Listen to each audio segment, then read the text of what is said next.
It was very disturbing, Wes. I wasn't prepared for that. You just don't know what's going to happen. Every time I turn a corner in this game, I'm like, what is next? It's baffling. Very Japanese. And once I wasn't aware that this, I don't care about anime or manga. As soon as Wes told me that that's where it came from, I'm like, oh, okay. Everything is starting to make sense.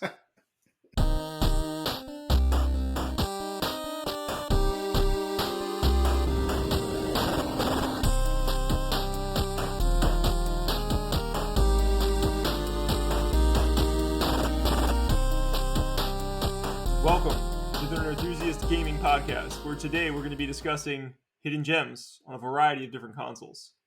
I do want to leave the caveat in here that these are also games that we feel maybe just didn't get enough attention. So you might not call them a hidden gem, but we're either calling them that or game that didn't get it. Games we feel didn't get enough attention. Not enough love. Exactly.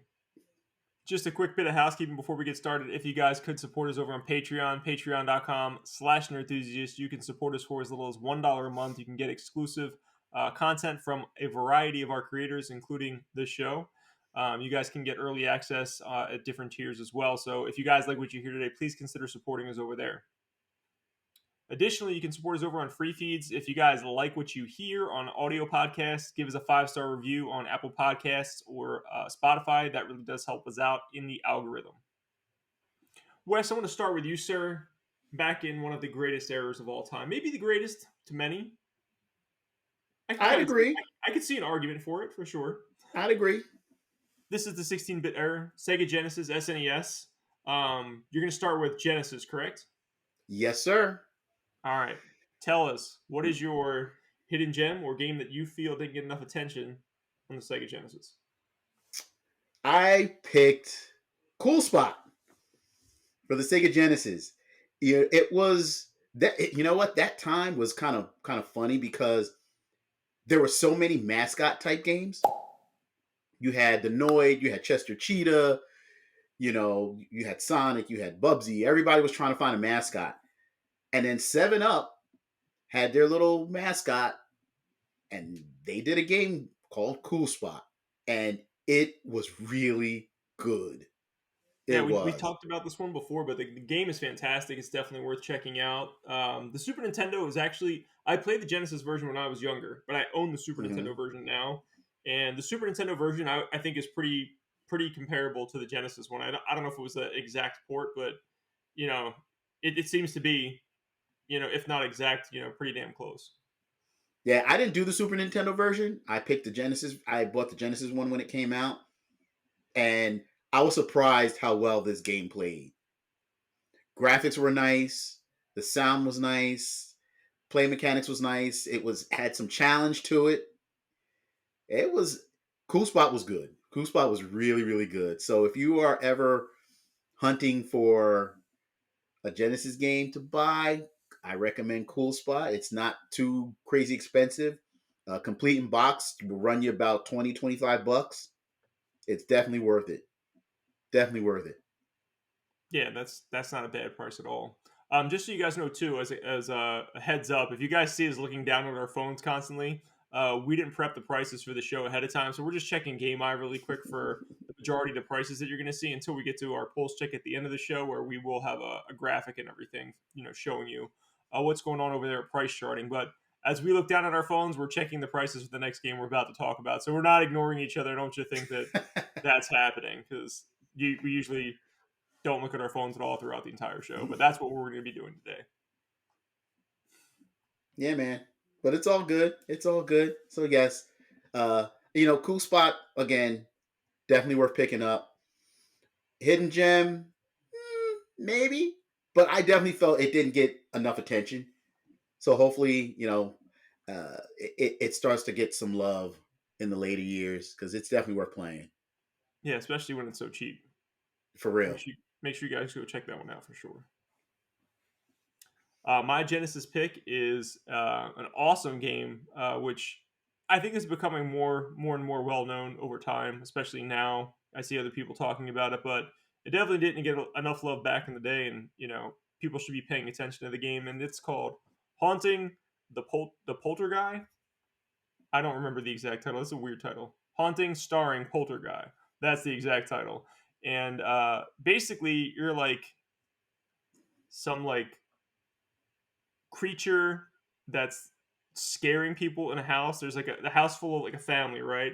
Mhm. And your job is to possess things in the house, like whatever, a toaster, like a couch, like whatever, and to scare these people as they're going around the house.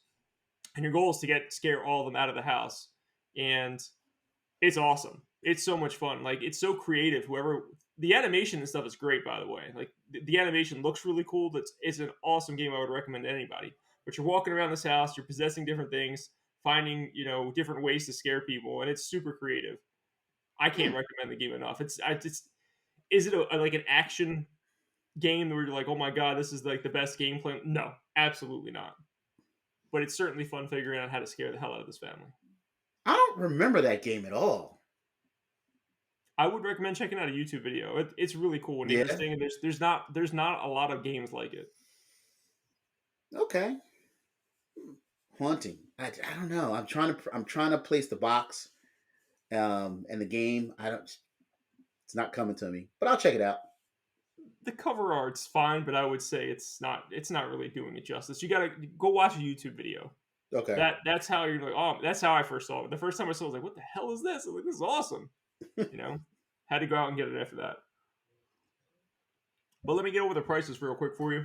The price we got, it's a little expensive, not crazy. Loose is 44, complete in box 87. If you find a sealed one, it's 254. So it's not like insane, but it's definitely a little higher than many games. Okay. That's not too bad. Yeah, I have to see if I find that one out in the wild somewhere and check it out. yeah, you should pick it up for sure. All right, So Wes, what's next for you?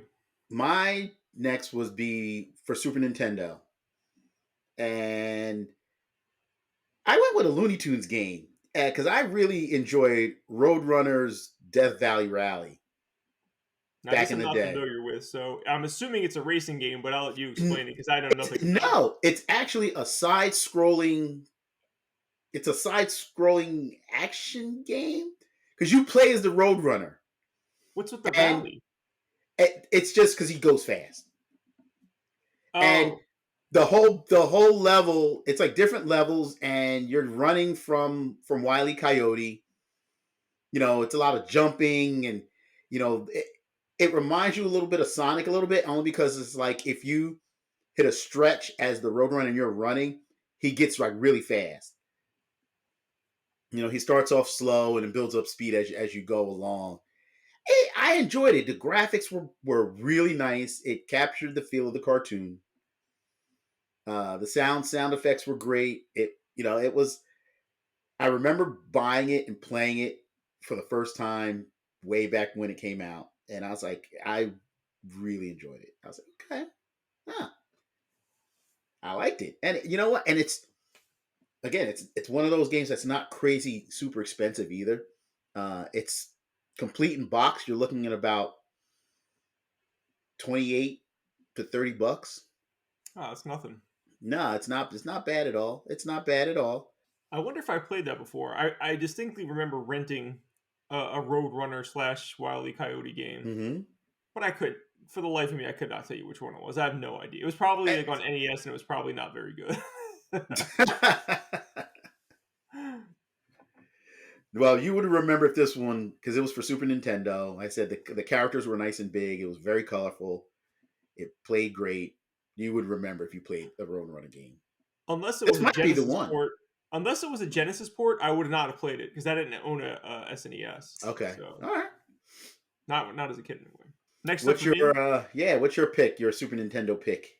we have another Looney Tunes game. Surprisingly enough, but this was that era, man. There was a lot of them, and another Looney Tunes game almost made my list. But the one I picked was Porky Pig's Haunted Holiday. And this was exposed to me, if you guys remember Jenny, who used to be a co-host with us a few years ago. Jenny introduced me to that game, and it's actually very, very good. It could be about let me rephrase it. I'm sorry. It's good. It's not very very good. What's impressive about it is the animation is spectacular. I mean, Hmm. like, this has got to be one of the best animated games on the SNES. It's incredible. Everything looks great. The graphics look fantastic. Um, the gameplay's okay. It's fine. It's a decent game. I would probably say it's like a strong seven. Um, but it's just really the animation and everything is spectacular. Yeah, Kind I of, believe it. I believe it because that's kind of like how the Roadrunner was. The animation was top notch. yeah. I think the people working on those really understood, how they needed to be animated to replicate the cartoons and stuff.